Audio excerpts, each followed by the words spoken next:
साथियों, जब तक हमारे मन में इच्छाएं हैं तब तक हम दुखी हैं, क्योंकि हमारी इच्छा ही हमारे सब दुखों का कारण है। लेकिन यही बात हम कभी भी समझ नहीं पाते। अगर हमें अपना जीवन आनंद और शांति के साथ जीना है तो हमें अपने जीवन में चंचलता और सरलता लानी होगी। साथियों, आप सभी का हृदय से अभिनंदन करते हैं आपके अपने बुद्धम शरणम गोइंग यूट्यूब चैनल पर। साथियों, क्योंकि जब तक इच्छाएं हमारे मन में रहती हैं तब तक हम पूर्ण रूप से किसी भी चीज को पूर्ण रूप से नहीं पा सकते, क्योंकि हमारी हर इच्छा और महत्वाकांक्षा हमें दूसरी इच्छा और महत्वाकांक्षा की ओर खींचती है, क्योंकि हम एक इच्छा को पाने के लिए दूसरी इच्छा को अपने अंदर उत्पन्न करते हैं। हमें अपनी उन्हीं इच्छाओं का ही निदान करना है जो हमें हमारे जीवन में आगे नहीं बढ़ने देती। हमें उन्हीं इच्छाओं को त्याग कर सुविधाजनक जीवन जी सकते हैं, और इस रास्ते पर ही हमें वैराग्य की ओर बढ़ना होता है। ऐसा नहीं है कि वैराग्य सिर्फ संन्यास का ही एक रूप है। हम संसार में रहकर भी वैराग्य को अपना सकते हैं। हमें केवल अपनी इच्छाओं का विस्तार नहीं करना है, हमें अपनी इच्छाओं को इतना बड़ा नहीं करना है कि वह हमें परेशान कर सके। यदि हमारे मन में कोई इच्छा आ रही है तो हम क्या करेंगे? हम उस इच्छा को पूरी करने के लिए तत्पर रहेंगे, उस इच्छा की ओर अपने कदम बढ़ाते रहेंगे जब तक कि वह इच्छा पूरी ना हो जाए, और हो सकता है कि वह इच्छा पूरी भी ना हो।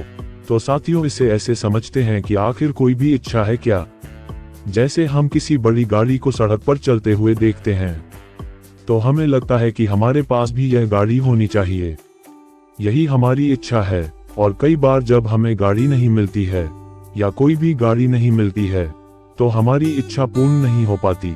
हमें इसी इच्छा का दमन करना है, उसी का निदान करना है, ताकि हम अपनी इन इच्छाओं से मुक्त होकर जीवन में आसानी से जी सके, जिससे हमारे अंदर कोई द्वेष, आंसू, कोई झगड़ा ना उत्पन्न हो पाए, हमारे मन में कोई लालच ना आ पाए। आखिर हमें ये चीज चाहिए ही क्यों? क्योंकि यही इच्छा है जो हमारे जीवन में एक विकराल रूप ले लेती है और अंततः एक शून्य में बदल जाती है। हमें अपनी इच्छाओं पर भली भांति से विचार करना चाहिए और अनुभव करना चाहिए कि यह सब व्यर्थ है, क्योंकि बिना परिपक्वता के, विवेकशीलता के हम जीवन में सफल नहीं हो सकते।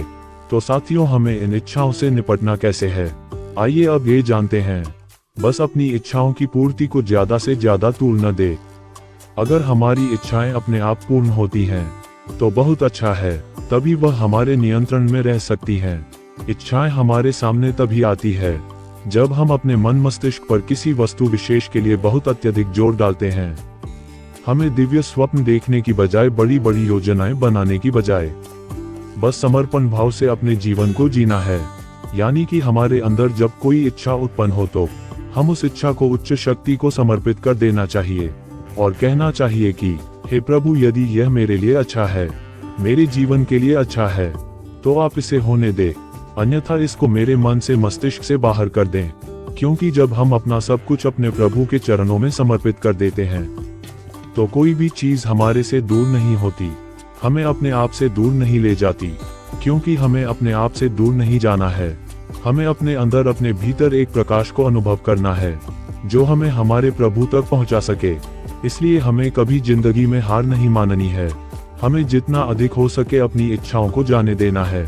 आप जितना अधिक खुश होंगे और जैसे जैसे आनंदित होंगे या होने लगेंगे तो हमें अत्यधिक सुख सुविधाओं का ग्रहण होने लगेगा। हमें वह सभी चीजें अपने आप मिलती चली जाएंगी। हमें केवल अपने आप को अपने प्रभु के श्री चरणों में समर्पित करना है और सिर्फ कर्म करना है, क्योंकि जब तक हम कर्म नहीं करेंगे हमारे प्रभु भी हमें फल नहीं देंगे।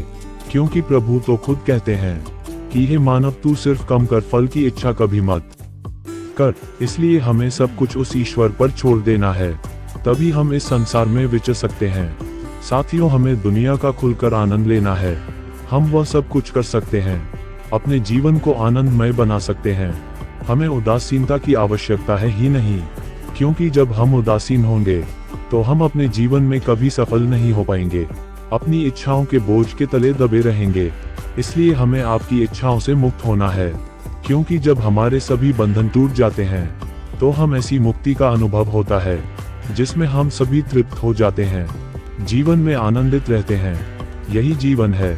हमें इस जीवन में सिर्फ खुशियां चाहिए, जिससे हमारे मन में एक असीम शांति और प्रफुल्लता का भाव उत्पन्न हो जाता है। वीडियो अच्छी लगी हो तो चैनल को सब्सक्राइब और लाइक करें। फिर मिलते हैं अगली वीडियो में।